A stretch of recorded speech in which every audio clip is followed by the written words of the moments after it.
Herete Matetai, olá alunos, aqui estamos de novo para a nossa aula de introdução ao estudo do grego.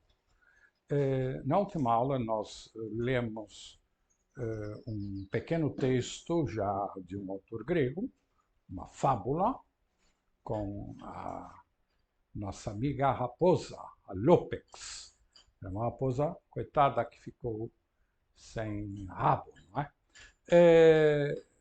Nós hoje iremos prosseguir com os nossos conhecimentos, avançaremos um pouquinho mais. Claro que tudo isso está sendo feito de uma forma calma e prudente, tal como exige a iniciação numa língua com características relativamente diferentes em relação à nossa.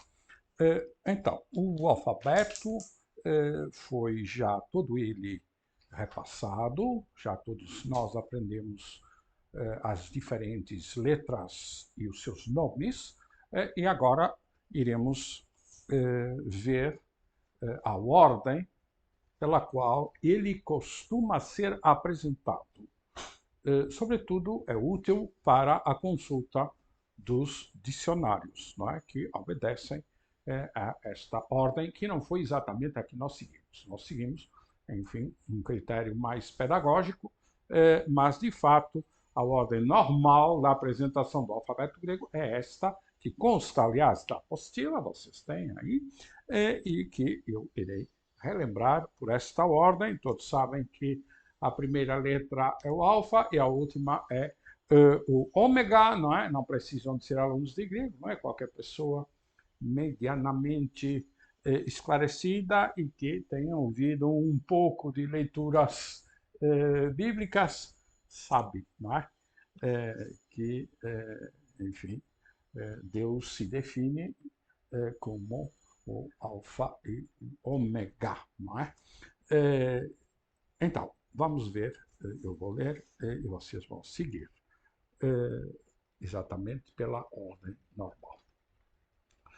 Alfa, beta, gama, delta, epsilon, zeta, eta, theta, iota, kappa, lambda, mu, nu, xi, omicron, pi, rho, sigma, tau, epsilon, pi, chi, psi, ômega. Portanto, temos aqui exatamente, tem a escrita maiúscula, a escrita minúscula, o nome em grego e o nome transcrito em português. Prosseguindo, nós agora iremos referir-nos a algo que já foi aludido diversas vezes e que tem a ver com as vogais em grego. Nós sabemos que em grego, tal como em latim, as vogais elas tinham uma característica que perderam nos nossos idiomas modernos, pelo menos nos idiomas latinos, que é a chamada quantidade das vogais. Na nossa língua, as vogais, em situação normal, têm todas a mesma quantidade, ou seja, elas demoram o mesmo tempo a ser pronunciadas. Claro que na prática não acontece assim, porque na prática a nossa língua depende das emoções. E as nossas emoções nos fazem acelerar ou retardar a articulação ou pronúncia dos sons. Não é? Vocês, se notarem, eu dou uma entoação diferente, às vezes falo mais rápido, às vezes demoro mais tempo a pronunciar certas letras. Isso depende de diferentes fatores de ordem, sobretudo psicológica. No entanto, quando numa situação neutra, numa situação não emotiva, o falante articula os sons da sua língua, no nosso caso da língua portuguesa, os aparelhos que existem para essas medições informam que todas as sílabas da nossa língua demoram exatamente o mesmo tempo a ser pronunciadas, portanto, nem mais nem menos tempo. As vogais em português têm todas a mesma quantidade. Vamos chamar um tempo musical. No entanto, em grego e em latim era o contrário, ou era diferente, melhor. Elas podiam demorar um tempo, eram chamadas breves, ou dois tempos, eram chamadas longas. Era o dobro do tempo para pronunciar essa vogal. Isso tinha importância, era um fator importante na significação da própria palavra. Portanto, não era um mero fator psicológico ou emotivo. Não, era um fator gramatical. Implicava modificação na palavra. A palavra tornava-se outra, conforme a vogal era longa ou era breve. Portanto, veja a importância que tinha. Ora, na escrita grega, como nós já vimos,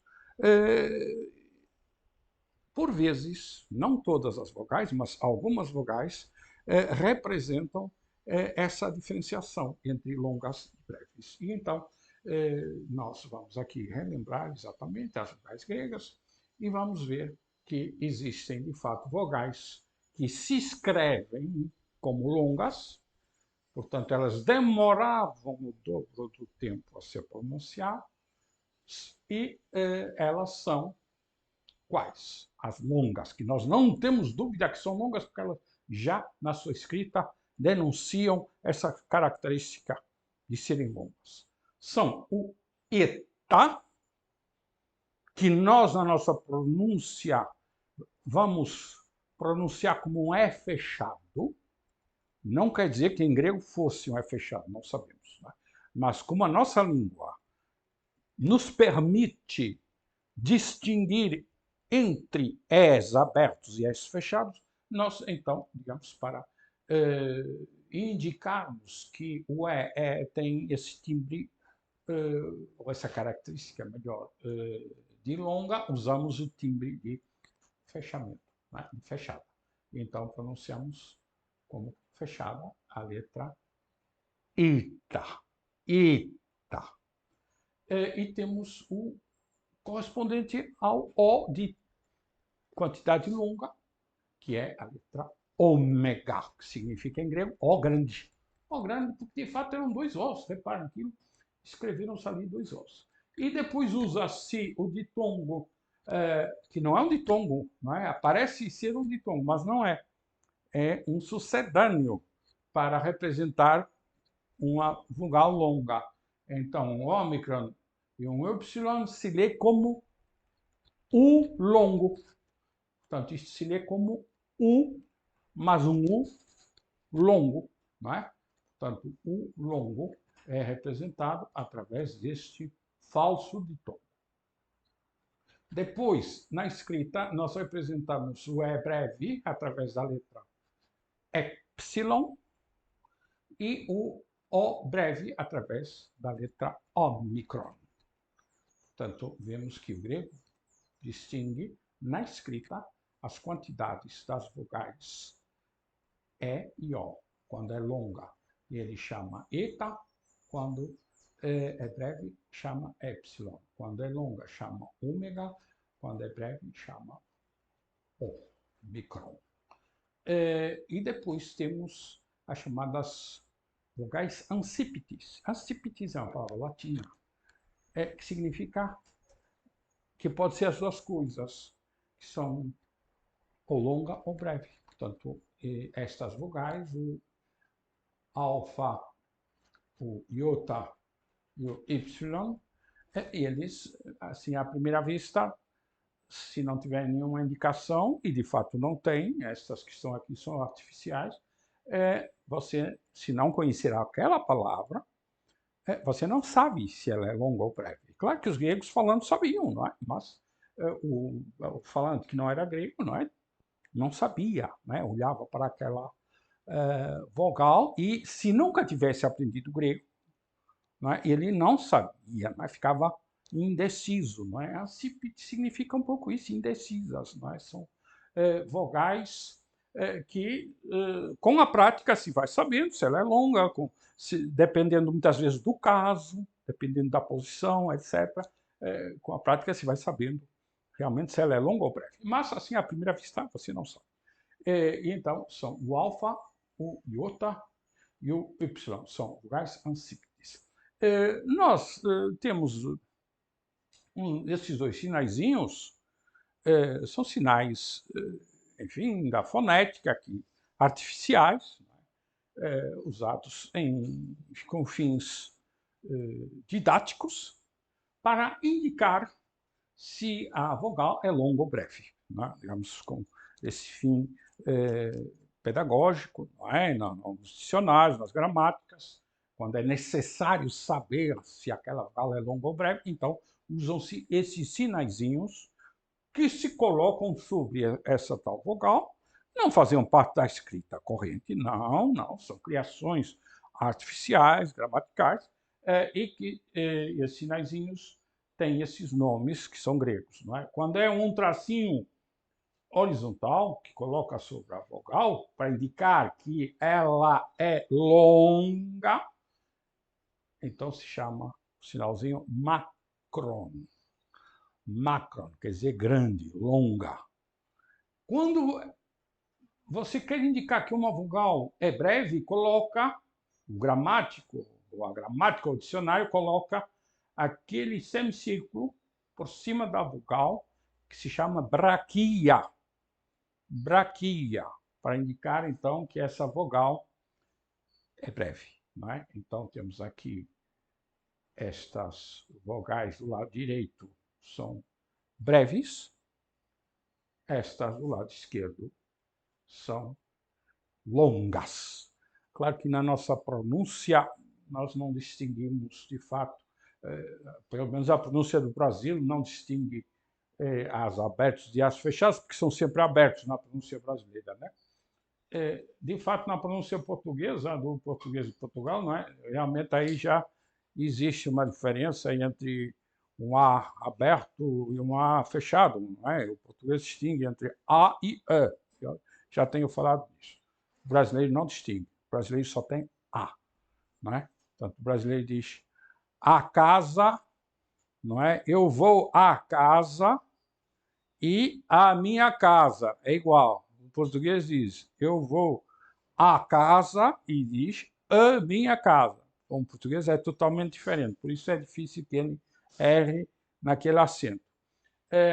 Mas no caso do I, de fato, nem Portugal nem Brasil, para nós o I ou é o I simples ou é o I nasalado, que não existe em grego. Não é? In, não é? É um som que também é próprio da nossa língua. O in nasalado. Mas nós não vamos usar in nasalado, de fato, não existe no grego. No caso do U também, temos U e temos depois o U nasalado. Não é? Também não existe no grego. Então, aqui nós, enfim, vamos dizer que não temos artifícios que nos permitam, na prática, distinguir entre os As longos e os breves, os Iotas longos e breves e os Ys longos e breves, e vamos pronunciá-los do mesmo jeito, sempre.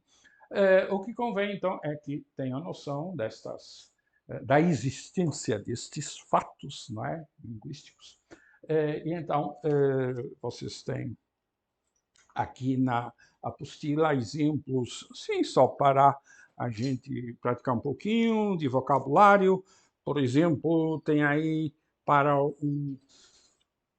esse eta, para esse longo ou eta, não é? Tem aí o exemplo dessa palavra calé, não é? Calé, calé, bela, calé, bela. Belo é kalos, neutro kalon, não é? Calé, mera, calé, mera, belo dia, não é? Será calé, chimera. E no grego moderno é calimera, que eles leem esse teta como i. Calimera, no grego corrente de hoje, calimera. Né? Mas no grego clássico seria calé, Quimera. Cali, quimera. Calimera, no grego moderno. Cali, bela, formosa. Depois tem como exemplo para o olongo, tem aí o ri, e cá está eu vou ter que mudar.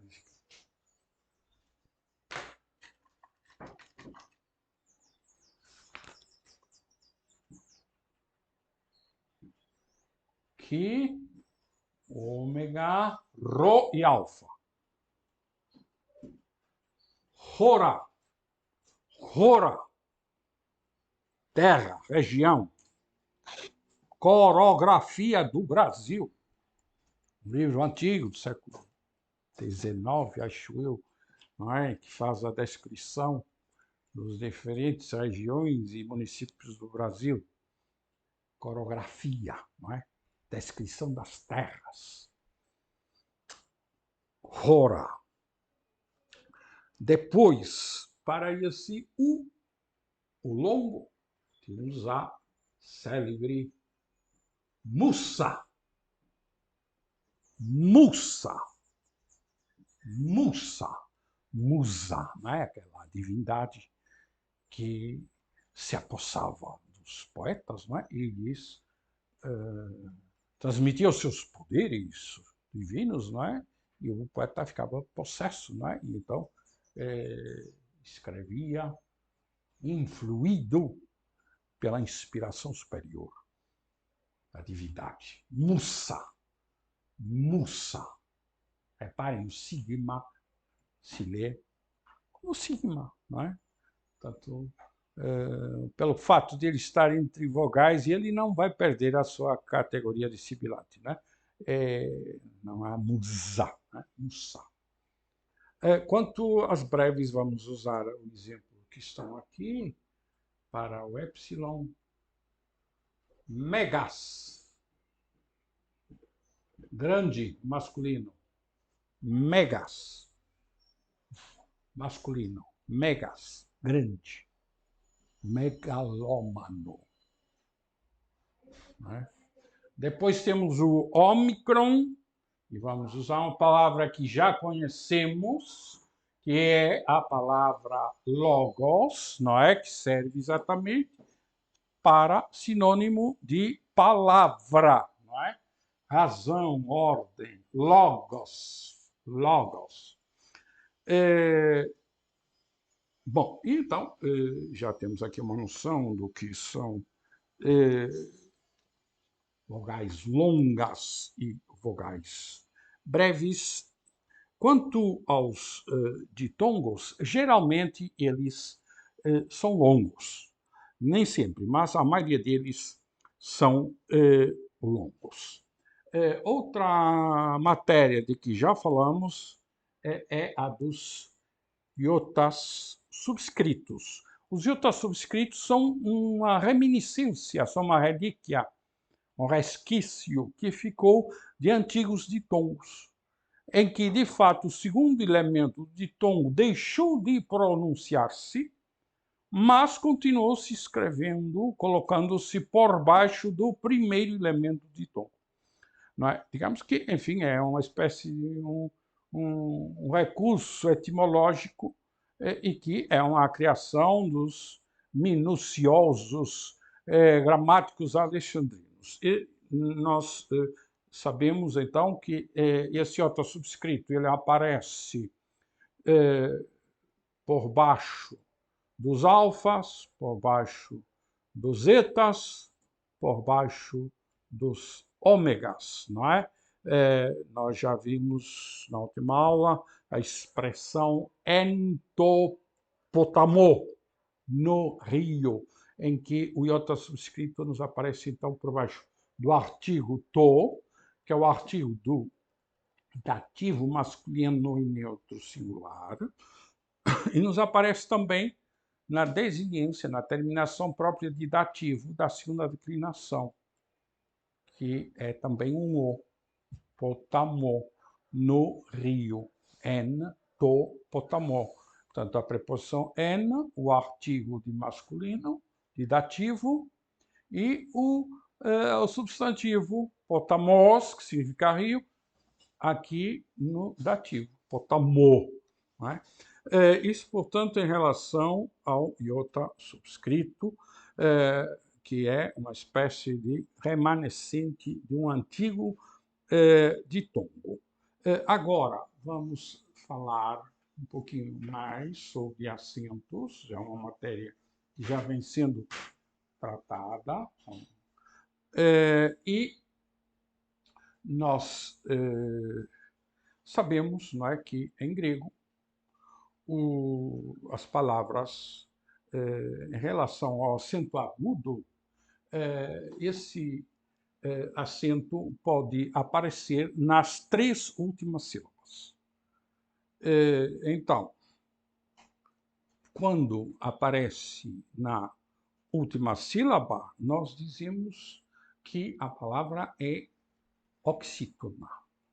Quando aparece na penúltima, dizemos que ela é paroxítona. Quando aparece na antepenúltima, dizemos que essa palavra é proparoxítona.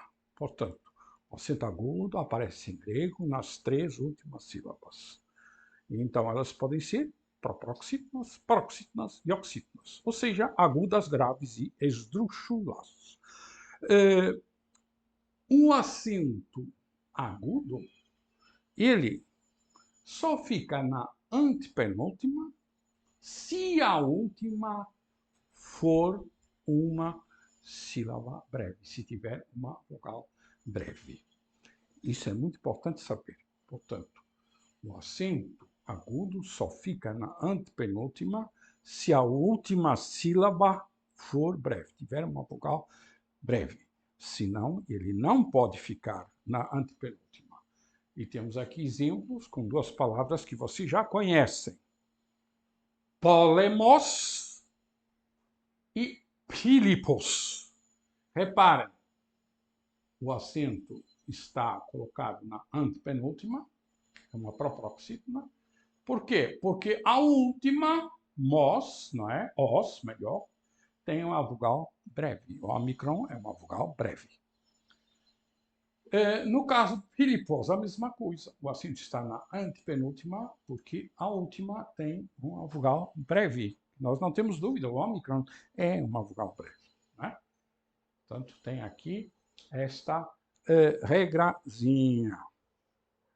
Depois, o acento circunflexo, ele só fica na penúltima ou na última e só pode cair ou colocar-se sobre vogais ou ditongos longos.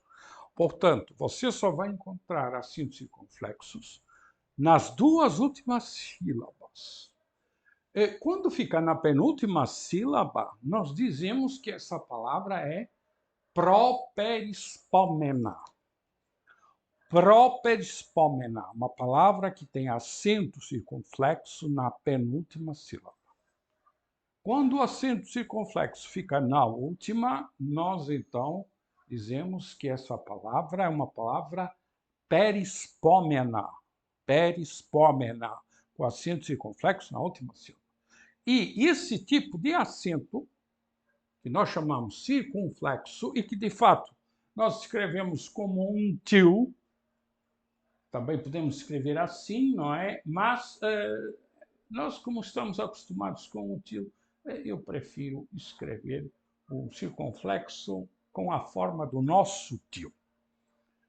Então, esse acento circunflexo, que só recai na última ou na penúltima sílaba sobre vogais ou ditongos, não cai sobre quaisquer vogais ou ditongos, mas apenas sobre vogais longas ou ditongos longos, que é a maioria deles, né? Não todos. Mas as vogais têm que cair sobre vogais longas e os ditongos também longos. Então, vamos ver aqui exemplos. Temos aqui, então, duas palavrinhas. Palavrinha que já conhecem, demos. Uma palavra própria espômina, não é? Repare, ela está colocada sobre uma vogal longa na penúltima sílaba. A última é breve. Agora, outra palavra, um verbo. Filô. Filô significa eu amo, não é? Eu amo. Eu amo. Portanto, é um verbo muito frequente em grego, não é? Um verbo chamado contracto. Não é? Aqui uma contração de uma vogal que está assimilada ao ômega, que era a vogal epsilon. Inicialmente era filéu, né? Depois fica filô. Não é? Tem a ver com o adjetivo filós, amigo. Não é? Filô, amo, no sentido de gostar. O grego ele faz distinção, não é, entre vários tipos de amar. Não é? Então, para o nosso gostar, ter afeto por, ter amizade por, ele usa filô. Também tem o verbo herotô, não é? Que tem a ver mais com a parte sexual, não é? Erótica, Eros, como o deus Eros, o deus do desejo, não é? Então, é amar, mas com uma tonalidade de desejo sexual. Depois também tem o verbo agapô, não é? Que, enfim, depois foi adotado até pelos cristãos, tem mais, enfim, digamos que é um amor mais espiritualizado. Bem, mas, digamos, no sentido mais corrente, mais comum, de fato, para amar, é filó, gostar. Então, cá está, o acento circunflexo, é a palavra perispomena, não é? E está colocado sobre uma vogal nitidamente longa, que é o ômega. O ômega. Agora, aqui temos outro exemplo, aqui temos um ditongo. Ditongo ei é longo, não é? E coloca-se o acento no segundo elemento do ditongo. Neilos, palavra própria espômena, acento circunflexo na penúltima sílaba. A última é breve, mas o ditongo é longo. Neilos, né? É o rio Nilo, não? Do Egito. E estamos falando de rios, não é? Colocamos também aqui a próprio substantivo, que significa rio, só que ele está no dativo do plural. Há pouco falamos do dativo do singular, em topotamo, no rio, não é? Nos rios seria en tois potamóis, não é? En tois potamóis. Tois é o artigo do dativo plural, masculino e neutro. En é a preposição, corresponde ao nosso em, não é? Reparem, até é parecido. E depois, desinência da segunda declinação, temas em O, é ois, no dativo do plural. Potamóis. Portanto, aquele oi é um ditongo longo, cá está o acento circunflexo, portanto, é uma palavra perispomena, potamóis, cá está. Portanto, longo na última sílaba. Se a palavra é própria espômena, isso significa que a última sílaba é breve. Já podem memorizar isso. Portanto, quando nos aparece um acento circunflexo na penúltima sílaba, nós tiramos duas conclusões. Primeira, essa sílaba que está acentuada é longa. Segunda conclusão, a última sílaba dessa palavra é breve. A vogal da última sílaba é breve.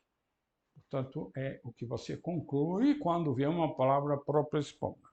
Ou seja, repetindo, que o acento está sobre uma vogal ou ditongo longo e que a sílaba seguinte, a última sílaba, portanto, é ou tem uma vogal breve, não pode ter uma vogal longa, porque senão o acento não pode ser, da penúltima não pode ser circunflexo, terá que ser agudo. Mas, reparem nesses detalhes, são, enfim, aquilo que normalmente se chama bizantinices. E o que é bizantinices? O que é Bizâncio? Bizâncio é um nome da atual Istambul. E o que é Istambul? Istambul era Constantinopla. E o que era Constantinopla? Era a capital do Império Romano do Oriente, que é exatamente a região onde se falava o grego. Enquanto que o Império Romano do Ocidente tinha como capital Roma e língua oficial o latim, o Império Romano do Oriente, quando se formou, não é? E quando Constantino, que tornou, enfim, oficial a religião católica, instalou a capital na cidade de Bizâncio, não é? Que passou a chamar-se Constantinopla, e continuou também conservando o nome Bizâncio, aí o grego passou a ser a língua oficial do Império Romano do Oriente. Então, estas minúcias, estes detalhes, estas coisinhas que parecem um pouco supérfluas, nós costumamos chamar de bizantineses ou chinesices, não é? São estes detalhes, esta atenção por detalhes que à primeira vista não tem interesse nem importância. Bom, mas para o conhecimento do grego é relativamente importante. No nosso nível, enfim, tem uma importância um pouco secundária, não é? Mas realmente se pretendem um dia dominar a sério a língua grega, tem que saber todas estas bizantinices, que de fato estão mais ligadas até com Alexandria. Não é? Claro que o papel da Alexandria depois decaiu e passou a ser ocupado exatamente por Bizâncio. Não é? Alexandria perdeu importância e Bizâncio ganhou essa importância. Constantinopla, que depois, quando os turcos do século XV, no meado do século XV, os turcos ocuparam a cidade, ela mudou de nome, não é, para Istambul, não é, que parece uma palavra turca, mas não é, é de fato uma palavra, uma expressão grega, não é? Eu já falei, e agora aproveito para falar de novo. Eis, ten, poli. Isto é grego clássico. Eis, ten, poli. Na cidade, ou para a cidade. Preposição eis, artigo de feminino acusativo ten e a palavra cidade em acusativo. Para a cidade. Quando os povos querem referir às suas capitais, normalmente não diziam o nome, diziam a cidade. Os romanos nunca diziam, ou raramente diziam Roma, diziam urbs. Já todo mundo sabia que era Roma. Então, os súditos do Império bizantino, não é? Também diziam a sua capital, e eles não diziam o nome, não diziam Constantinopla ou Bizâncio, não é? Diziam a cidade. Então, para a cidade, Extinpolin, quer dizer, para Constantinopla. E os turcos depois, claro que também nós somos levados a pensar que nessa época, século XV, e naquela região, portanto, já não era exatamente o grego ático que nós aprendemos nas gramáticas. Então já ninguém pronunciaria extempore. Mas pronunciaria alguma coisa parecida com is, como aliás no grego moderno, aquele ei passou aí. E aquele ten, provavelmente já tinha uma forma talvez regional, em vez de ten, seria tan. E a tendência natural da passagem do P para B. Não é? São consoantes da mesma família, labiais. Então, isso é muito normal. B. Então, ficaria mais ou menos assim. Istanbulin. Istanbulin. Devia ser assim que os gregos do século XV pronunciavam a expressão Istanbulin. E os turcos não mudaram o nome, não é? Às vezes a gente lê muita besteira, não é? Porque as pessoas, enfim, não nascem ensinadas e nem todos têm a felicidade de encontrar um professor de grego. Então, isso agora a palavra turca, Istambul, não é? Nada turca, coisa nenhuma, não é? De fato, grega, não é? Grega, enfim, um pouquinho modificada, uma formazinha talvez dialetal, mas é grego do século XV, né? Istanbulin, Istambul, não é? Exatamente como dizem os turcos, Istambul.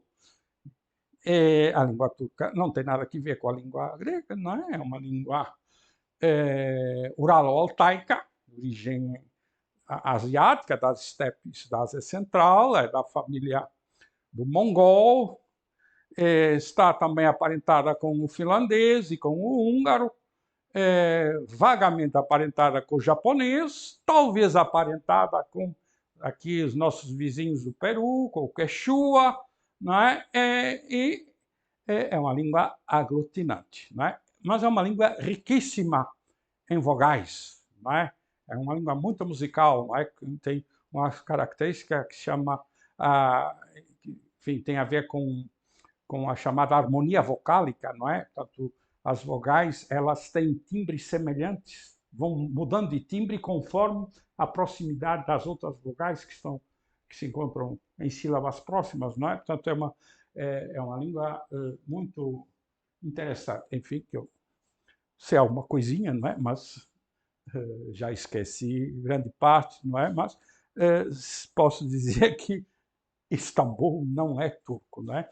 É claro que os turcos depois, claro, vão, se quiserem dizer, por exemplo, em Istambul, eles aí já vão usar o sufixo próprio para lugar e colocam no final, não é? Istambul'da, em Istambul. De Istambul, eu vim de Istambul, Istambul'den, não é? Portanto, usam os sufixos, que não são algo de parecido com as desinências, mas não são exatamente as desinências, e que é uma das características, enfim, desse tipo de línguas chamadas aglutinantes. Bom, mas isto veio agora assim um pouco, enfim, não está fora do assunto, como é lógico, e até se integra bastante na nossa matéria, mas realmente agora o que eu quero chamar a atenção mais, em primeiro lugar, é para o fato de que se a palavra é properspomena, isso significa que a última sílaba é breve. Então, temos aqui uma palavra properspomena, o acento circunflexo na penúltima, que é uma vogal longa, e a última é breve, necessariamente. Doron, doron, dádiva, dom, não é? Teodoro, dádiva de Deus, não é? Teu, doron, né? Dádiva, dom de Deus. Isidoro, dádiva de Isis. E muitas outras palavras que aparece esse elemento doron, que tem aquela raiz do, que está presente também em latim, não é? O correspondente latino é donoma, donoma, não é? Também com D-O, donoma, dádiva, não é? Um dom. Outra palavra em que temos a primeira sílaba longa, é um ditongo falso, como eu chamei a atenção, não é? O ômicron mais Y, de fato, escreve-se como um ditongo, mas de fato representa a vogal U alongada. Não é? Então, cá está o espírito. Áspero significa que nós vamos aspirar. Não é? Hutos. Hutos. O acento, quando ele é circunflexo, se coloca por cima do espírito. Não é? Hutos significa Este é o pronome demonstrativo masculino singular. Este. Bom, agora, quanto ao acento agudo, já falamos, perdão, acento grave, o agudo já está mais que falado. O acento grave também já falamos, e ele se coloca apenas na última sílaba, quando a palavra seguinte é acentuada. Quase todas as palavras seguintes são acentuadas. Portanto, só raramente uma palavra seguinte é uma palavra enclítica, ou seja, que precisa da acentuação da anterior, que não tem acentuação própria, portanto. Então, forma uma espécie de uma unidade com a palavra anterior. Como seja, como eu já disse várias vezes, o presente indicativo do verbo em mim, verbo ser, exceto a segunda pessoa, que tem acento próprio. Então, eu há pouquinho falei, eu disse, né? Antroposeimi, eu sou homem. Antroposeimi, né? Antropos, homem. Em mim é a primeira pessoa do verbo ser, então eu vou ler tudo junto, né? E vou colocar um acento. De fato, esta palavra antropos, ela tem dois acentos. É outra regra que eu não, enfim, não queria falar, não queria complicar, mas vou ter que falar. Quando o acento está na antepenúltima sílaba, e a palavra seguinte é uma palavra enclítica com duas sílabas, a primeira palavra, além do primeiro acento, vai ter no final um outro acento, que se chama acento de ênclise, enfim, que não faz parte dessa palavra, mas passa a ser. Né? Então, antropos passa a ter dois acentos, o primeiro e o último, na última sílaba, que irá ser um acento agudo, e o estina não vai ter acento nenhum. Né? Aliás, nesse caso é em mim. Antropos é em mim, eu sou homem. Bom, isso então quanto à situação. Nós agora passamos para a quarta unidade. Vocês seguem-me com a apostila, por favor. É bom que deem uma lida, não é? Mas eu chamo a atenção, eu leio aqui aquilo que me parece realmente importante. O resto é também importante, mas não tanto. E não merece comentários especiais. Agora vamos, então, precisar do outro quadro que eu tenho ali. Este já não é necessário, mas vai ser este. Daqui a pouquinho vou precisar.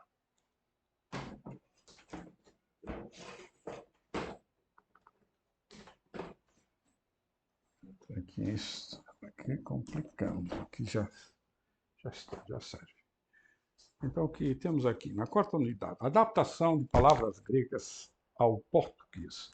Ou seja, método, a maneira como nós deveríamos passar o português, do grego para o português, as palavras. Não é assim de uma forma arbitrária, existem certas regras. Vocês têm embaixo um quadrinho, logo nessa primeira página, que eu vou tentar mostrar, vai ficar aqui esse quadrinho, que apresenta as vogais gregas, latinas e portuguesas.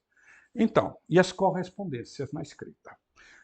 Veem que em grego temos o alfa, não é? Que pode ser longo ou breve, e que vai dar origem em latim, na transcrição, quando você passa, translitera de um texto grego para a escrita latina, o alfa grego vai dar em latim um A, que será longo ou breve. E que em português vai corresponder a um A. Depois, em grego, o epsilon vai corresponder em latim a um é breve. Em português não é. O eta grego vai dar origem em latim também um é, porque o latim, como o português, não tem uma letra correspondente ao eta. Tem apenas o é. Só que em latim vai ser um é longo. E como eu já disse, o latim, nesse aspecto, é como o grego, tem vogais longas e breves. Em português, nós vamos escrever um é simples. Depois, o iota grego, longo ou breve, vai dar origem em latim também a um i, longo ou breve, e em português a um I. O ômicron grego, em latim, corresponde a um O breve, em português a um O. O ômega grego vai dar origem em latim a um O longo, que os romanos pronunciavam no dobro do tempo, usando ou necessitando de o dobro do tempo para articular esse som. Em português, um O.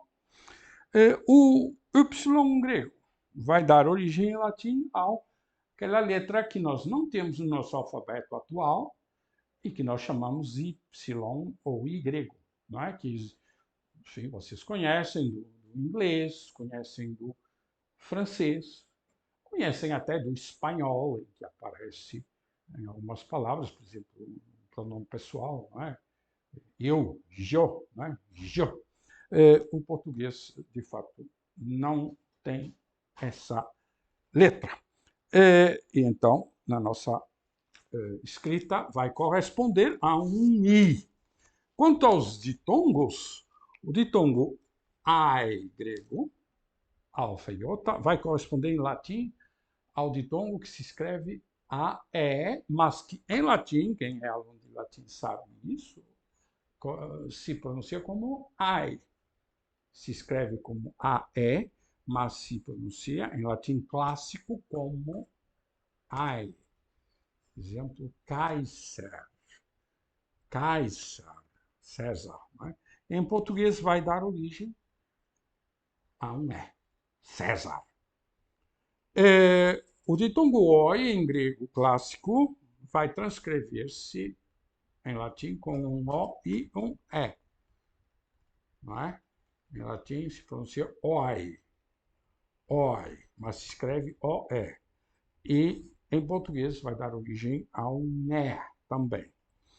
O EI grego vai dar em latim ou um E longo ou um I longo, e em português um I.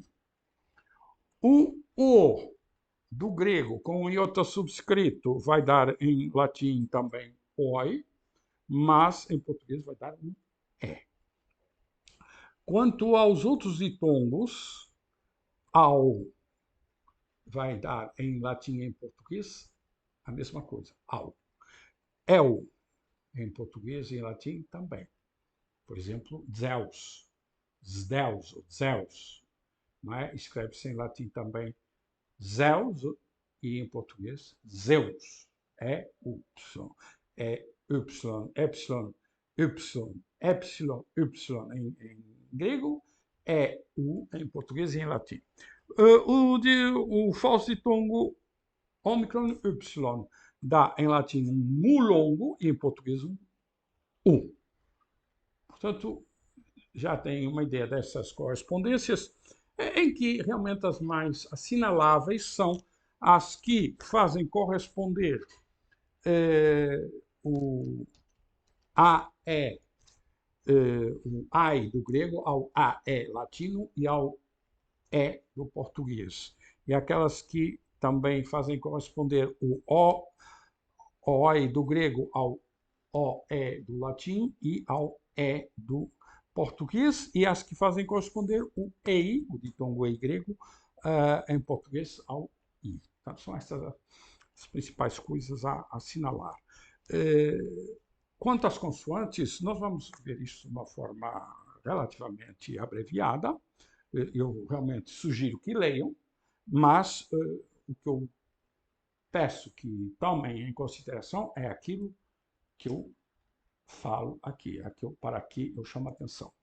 Então, em relação ao θ, a letra grega que corresponde a um T aspirado, chamado θ, em latim vai corresponder a um TH, e em português não temos TH, vai ficar T. Portanto, uma palavra que em grego tem um θ, em latim vai ter um TH e em português vai ter um T. Nós não temos, na nossa escrita oficial corrente, no vocabulário corrente, não temos o TH. E então tem aí Thales, em latim será Thales. Em latim as palavras nunca são acentuadas na última sílaba, e em português, Tales, não é o nome do filósofo. Depois o P, o P aspirado. Em latim vai se transcrever com PH. Em português, nós não temos essa escrita PH, vamos transcrever o PH latino com um F. E tem aí Sofocles, em grego, em latim Sófocles, e em português Sófocles. Não é? Depois, em relação ao xi, não é? Que nós não temos, nós vamos fazê-lo corresponder com x. E vamos pronunciar como em grego, xi, não é? Tem a palavra Anaximenes, também o nome do filósofo, Anaximenes, um dos pré-socráticos. E depois, um nome próprio, Xantias, que em grego é Xantias, mas em português é Xantias. Xantias, portanto, aquele xi do grego, nós vamos lê-lo como xi em português. Depois, o capa, não é? Já sabemos que nós não temos essa letra, então ele, na nossa língua, vai escrever-se com C. O ri, que é gutural aspirada, em latim vai escrever-se como CH, e em português vai ter sempre o som de que. Cristo. Cristo. Estilo. Crono, o Deus do tempo. Portanto, todas estas palavras, em grego, estes sons que em português eu pronunciei como que, em grego correspondem a um que, a um que aspirado. Não é? Em português não temos esse som, então vamos transcrevê-lo por um C e vamos pronunciar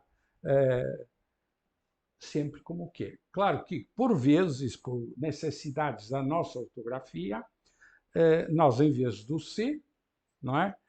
Usamos o QU, não é? É o caso exatamente do estilo, não é? Nós, se fôssemos colocar ali um C, iríamos ler estilo, não é? Então, nós realmente temos, a nossa ortografia não é perfeita, não é? Temos que nos valer de uma série de truques, né, para, muitas vezes, representar o mesmo som. Para, portanto, este C, uma vez aparece com C, outra vez aparece com QU, mas tem sempre o valor de Q. Estilo e cronos, não é? Mas, de fato, em grego corresponde ao ri, não é? Ao som ri. Agora, passemos um pouco para a frente e eu vou chamar a atenção para o seguinte. As palavras gregas, elas não vêm diretamente do grego para o português. Mesmo no caso de palavras de introdução recente no nosso vocabulário, como é a maioria dos termos médicos, termos técnicos, que só a partir do século XIX ou XX, com as grandes evoluções das ciências, é que se foram criando e descobrindo novas realidades que foi necessário designar.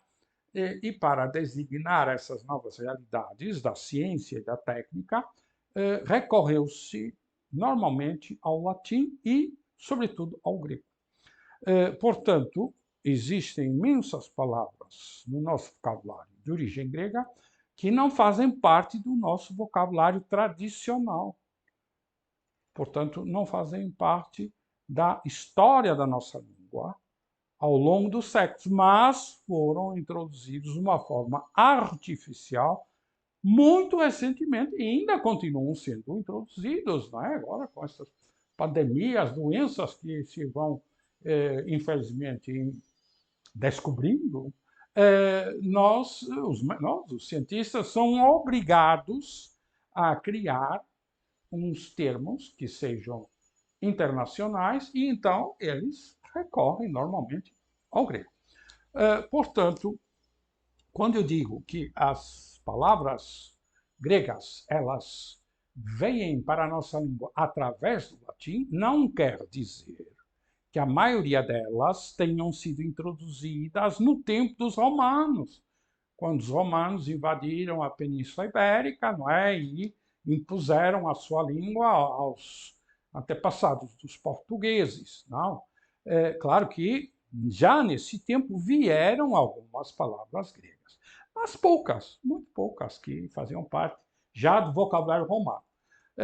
De fato, grande parte dos helenismos, as palavras de origem grega, elas são de introdução muitíssimo mais recente. Então, como é que se faz? A gente não vai dizer que elas vieram do latim.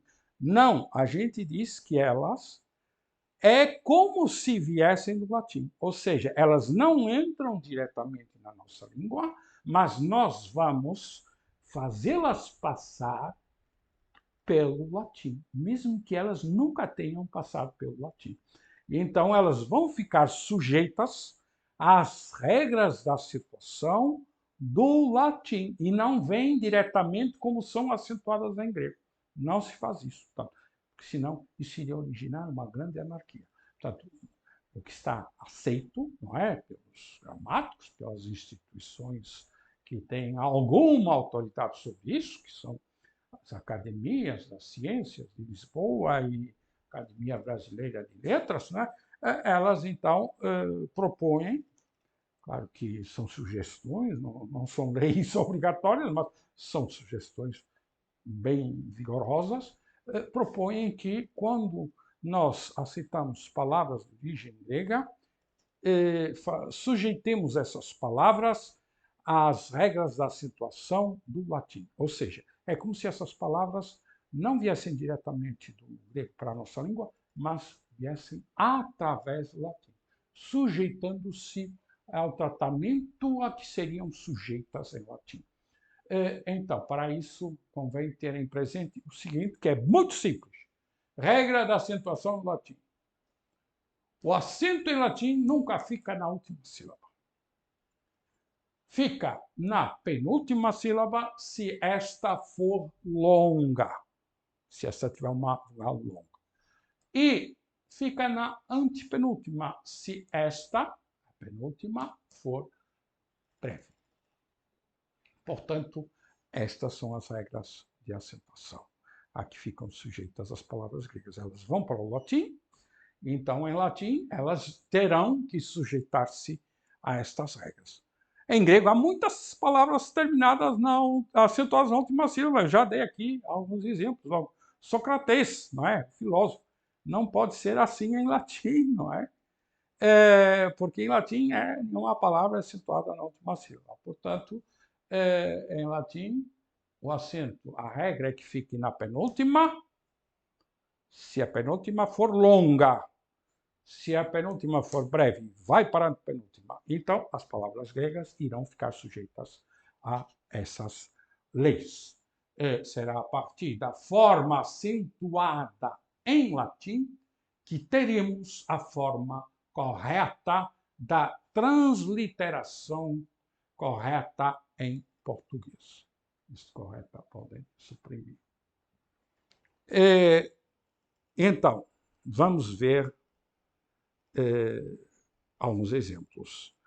Em geral, as palavras passam para o português a partir do acusativo latino. Os alunos de latim sabem, eu pelo menos estou sempre falando nisso, que o acusativo é o caso etimológico. Portanto, é a partir do acusativo que as palavras passam do latim para o português. E vocês veem, não é? Normalmente, o único caso que nós herdamos do latim foi o quê? Foi a desinência do plural. O S. E o S é, de fato, a desinência dos acusativos do plural e todos os nomes masculinos e femininos em qualquer declinação em latim. No singular, os acusativos masculinos e femininos em latim terminam sempre em M. Então, na passagem para o português, normalmente aquele M final ele caiu. E a palavra que ficou sem aquele M vai ser essa palavra que vai sofrer algumas alterações, às vezes poucas, e vai dar origem à palavra portuguesa. Portanto, o acusativo é o caso etimológico. Portanto, grande parte das palavras, ou uma parte significativa das palavras gregas que passaram para o português, elas passaram primeiro pelo acusativo latino. Vamos então ver. Eu chamo a atenção logo aqui nesta página, onde tem terceira declinação. Tem alguns exemplos. Tem, por exemplo, Sócrates, que em latim passa a ser Sócrates, Sócrates, no nominativo, e em português ela vem diretamente do nominativo latino. Esta. A outra que vem a seguir, em grego, é Pericles, em latim é Pericles. Exatamente igual em português, nominativo. Outra em grego, Demosthenes, que em latim é Demóstenes. Em português é igual, Demóstenes, vem do nominativo. Mas agora avançamos para o acusativo e vocês reparem. A palavra Platon, em latim é Platô, no nominativo, e em português como é? Platão.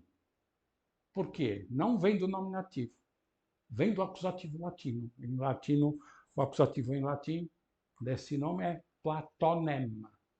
Platonem. Então vai ser a partir do acusativo latino que nós vamos ter em português o Platão. A mesma coisa com Caron, Caron, que em português temos Caronte, que vem do acusativo latino, Carontem. Xenopon, em grego, que dá em latino o nominativo, Xenopon, mas que dá no acusativo em latim, Xenofontem, que dá em português Xenofonte. Perdeu o M do acusativo. Árabes, no acusativo latino é Arabem, em português árabe. Perdeu o M final de acusativo. Portanto, estão a ver aqui, em alguns casos, o português vai pegar o nominativo latino, nunca grego. Outros casos, vai pegar o acusativo latino, nunca grego. Não é? Reparem, eu chamo a atenção, para quem não está atento, para a indicação da quantidade das vogais. Elas estão aí marcados, os sinaizinhos, não é? Para vocês lerem corretamente em latim. Portanto, reparem, Sócrates, o A da penúltima sílaba, ele está marcado com uma braquia. Significa que ele é breve. Portanto, a penúltima é breve e o acento vai para trás. Sócrates, né? Pericles, o I também está lá com uma braquia. O acento da penúltima é breve, recua para a penúltima. Portanto, eu chamo a atenção para esses sinaizinhos, né, para ter noção como é o acento em latim. Bom, isso são apenas alguns exemplos. Nós não vamos, evidentemente, não é o nosso propósito esgotar este assunto. Se quiserem realmente ter uma informação mais detalhada, eu aconselho que leiam com algum detalhe o que está na apostila, que vão ficar bem informados, mas aquilo que eu disse, penso que é bastante, é suficiente para os nossos prepostos.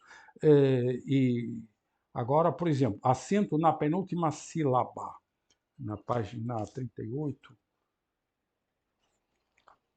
acento na penúltima sílaba. Eu vou só dar alguns exemplos que são exemplos práticos que todos conhecem.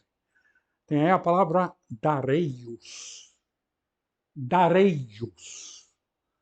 Não é? Reparem, tem lá em grego, o nome é iraniano, não é? É persa. Mas os gregos pronunciavam dareios com o ditongo ei, que é longo, por isso está acentuado, e a última é breve. Os, dareios. Já sabemos que esse ditongo ei, longo, ao passar para latim, ele vai dar origem a um i longo.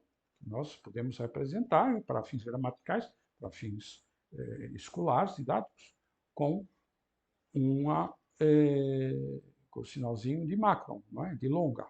Portanto, darios. Darios. Portanto, o acento está na penúltima, porque a penúltima é longa. Aquele i em latim é um i longo, é a penúltima sílaba. Se o acento recuasse, esse i teria que ser breve. E então, se o acento está na penúltima em latim, em português tem que manter-se na penúltima. E tem que ficar dario. Para ser dario, aquele i do latim teria que ser breve. Mas ele não é breve, nem pode ser breve, porque ele resulta de um ditongo longo em grego. Estão a ver, por isso, como eu não vou chamar incorreta, mas é imprópria, não é? A pronúncia que todo mundo usa, bidário, não é? De fato, enfim, nós temos que, dentro do possível, respeitar algumas normas, não é? Senão a linguagem torna-se uma anarquia completa. Outro caso é Alexandria, não é? Alexandria, que em grego é Alexandria. Alexandria, o nome da cidade, né? Alexandria. Mas, como aquele ei da penúltima sílaba grega é longo, isso significa que ele em latim vai dar origem a um i longo. E como é um i longo na penúltima sílaba, uma vogal longa na penúltima sílaba, o acento em latim mantém-se na penúltima sílaba, porque ela é longa. É a regra do latim. Então, fica Alexandria. E assim ficou em português, Alexandria. Não é? Alexandria. Depois temos o Euclides, não é? Aquele I é longo em latim, porque resulta em grego, o ditongo ei, não é? Euclides, Euclides, Euclides e Euclides em português. A última dessa série, Tessalonique, Tessalonique, né? Uma cidade do norte da Grécia, que vocês talvez conheçam, talvez da Bíblia, das cartas de São Paulo, não é? Aos Tessalonicenses. Epístola de São Paulo aos Tessalonicenses. Quem são os Tessalonicenses? São os habitantes da cidade grega de Tessalônica, que normalmente se pronuncia Tessalônica, não é? Mas erradamente, não é? Porque, de fato, aquele iota do grego, Tessalonique, Nike em grego significa até vitória, né? Nike. E é um i longo. Então, em latim mantém-se longo. Tessalonica, né? Tessalonica, ou Tessalonica, ou melhor ainda, Tessalonica. Será um jônico, dialeto jônico. Em português, Tessalonica, não é? Seguindo exatamente a situação latina. Bom, são aqui indicações, vocês têm aí longas listas de nomes que têm interesse e eu penso que, para terminar, vejam na página que tem ao lado 40, penúltima longa, mais ou menos a meio da lista, temos em grego Herakleitos, o nome do filósofo pré-socrático. Herakleitos. Reparem que tem o ditongo ei. O ditongo ei é longo em grego. Ao passar para o latim, aquele ei vai dar origem a um i longo, que é a penúltima sílaba da palavra em latim, e por isso o acento terá de ficar nela. Heraclitus. Heraclitus. E em português, seguindo as regras, ficará Heraclito. Ouvimos muitas vezes Heráclito, não é? Mas, enfim, eu faço o meu papel de tentar espalhar as luzes, mas às vezes predominam as trevas para grande desgosto meu e de quem gosta da luz. Ora bem, como eu tinha dito, eu proponho e peço que, como um primeiro exercício da aplicação, vocês também sugiro que leiam tudo que está aí, sugiro veementemente que leiam tudo isso. Não vão perder nada. Aliás, a parte que está em letra mais miudinha, é uma concentração muito bem feita de toda a matéria anterior.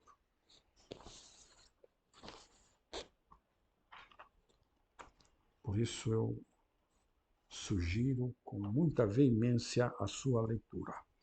E também que façam esses exercícios e agora não sugiro, agora peço mesmo e digamos que faz parte da avaliação.